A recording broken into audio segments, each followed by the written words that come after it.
If you want great color in the fall, consider the October Glory maple. This is an October Glory that we're growing here at Highland Hill Farm. We planted this bad boy in the springtime and it did fantastic. We got them in right at the right time. Sometimes you got lucky, and we got lucky this year. Put them in. They were probably 3/8 of an inch caliber. They probably went up to there, and they really filled out real nice, thick and full.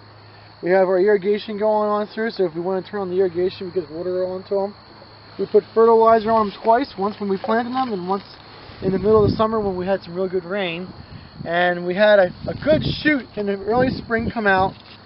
And I guess if you can see, and that's basically from here, from there, our prune mark, to there. That was in the spring. And then from here to there is a new flush that they made on. And not always, but this year we did really well with them when we got our second flush coming on. If we keep on keeping them watered, they'll continue to keep on growing for this year. And we might get this up to a good 7/8 inch trunk caliber on the tree for this year.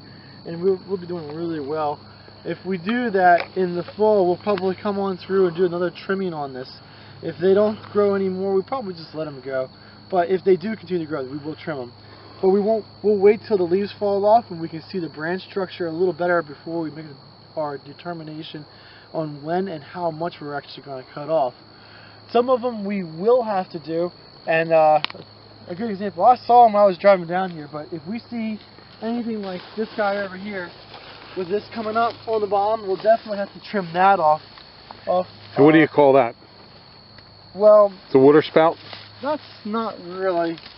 This is these are grafted since they're October Glories, so this is coming from the rootstock. So I don't know what you would call that, but we do have to take this off. That's not good for the tree, and we just cut it off. The tree will be fine.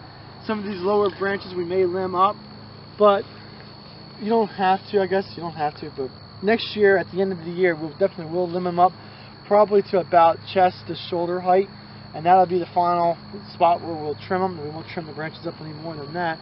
But if this continues to grow out, suppose that this branch right here grows out another 6 inches, then we'll come back and lop it back so it's not like real loose. Then it makes it tighter if we do that. But we'll do that over the winter time when we don't have anything else to do. But that's basically it. Like this guy over here, I would probably cut that regardless here, so this branch doesn't get too big. And when we go through and we actually limb it up to there, it won't be too big of an injury for it. So that will be cut, but not, the branch won't be cut, but this will be knocked back so it's not too big of a branching forming on it.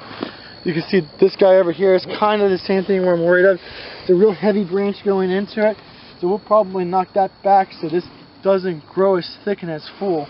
And then when we do actually take it off, it won't be a big injury. It'll heal over or grow over, compartmentalize, or whatever you want to call it, without a problem. It won't be a mark on it. But I would think this is doing very well.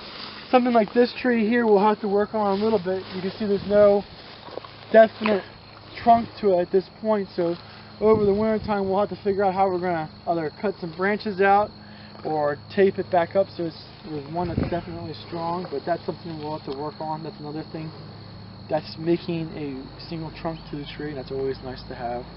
Other than that, they look like a really nice product. How about this tree behind you? What are you going to do with that?